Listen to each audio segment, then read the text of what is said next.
Tu gagnes de l'argent, mais à la fin du mois, tu es misérable. Parfois même, il ne te reste plus rien dans ta poche. Tu as même l'impression que ton argent s'évapore dans le vide. Dans cette vidéo-là, je vais te montrer comment gérer ton argent de la manière la plus efficace. Pour que tu puisses enfin reprendre le contrôle de ton finance, même si tu gagnes peu. Reste bien jusqu'à la fin, parce que je vais te montrer des exercices simples que j'utilise moi-même à la fin de chaque mois, depuis maintenant des mois. Beaucoup de jeunes pensent bien qu'il faut d'abord être riche pour pouvoir gérer son argent. C'est faux. La gestion financière, c'est une habitude, pas une question de montant. Si tu n'arrives pas à gérer 20 000, tu ne pourras pas non plus gérer des 100 000. Donc, dans cette vidéo-là, nous allons avancer ensemble.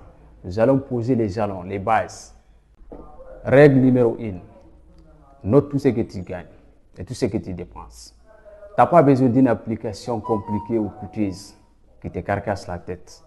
Un simple carnet ou ton téléphone mobile suffit largement pour faire l'affaire.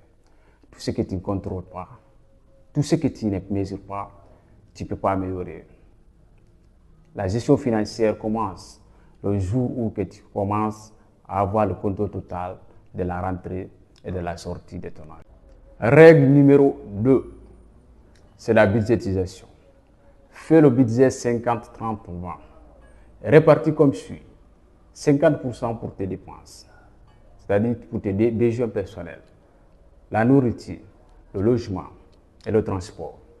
Et 30% de ton revenu pour tes envies, sorties, loisirs, etc.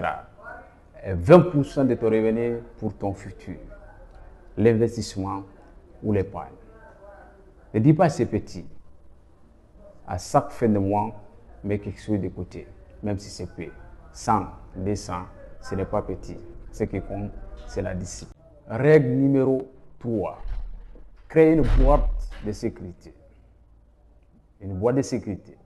C'est un fonds d'urgence.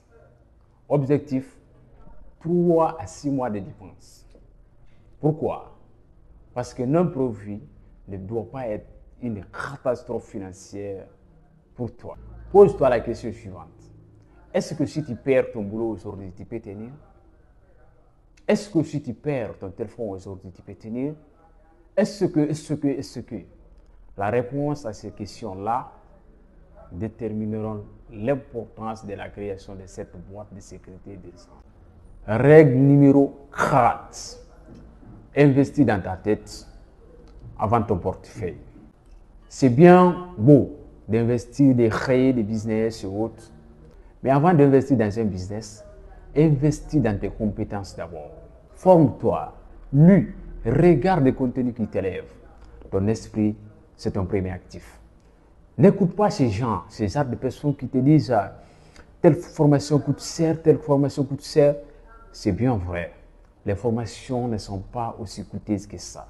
Ce n'est pas vrai. Mais ce qui coûte cher, c'est l'ignorance financière. L'ignorance financière coûte plus cher qu'une formation. Règle numéro 5. Garde un indice de croissance. Ne dis jamais je gagne peu donc je ne peux rien faire. Dis-toi plutôt je commence petit mais je vais construire grand. L'argent suit la discipline et non le hasard. Retiens ça très bien. Ce n'est pas ce que tu gagnes qui compte. C'est ce que tu fais avec. Ce que tu fais, ce que tu gagnes. Commence petit, sois régulier et discipliné. Ton argent va travailler pour toi. Si cette vidéo t'a aidé quelque chose, je t'invite à t'abonner, à activer la cloche de notification pour ne rater d'ailleurs aucune de mes prochaines vidéos. C'est gratuit et sans engagement. Très prochainement sur la chaîne Ali Bari officielle. Merci.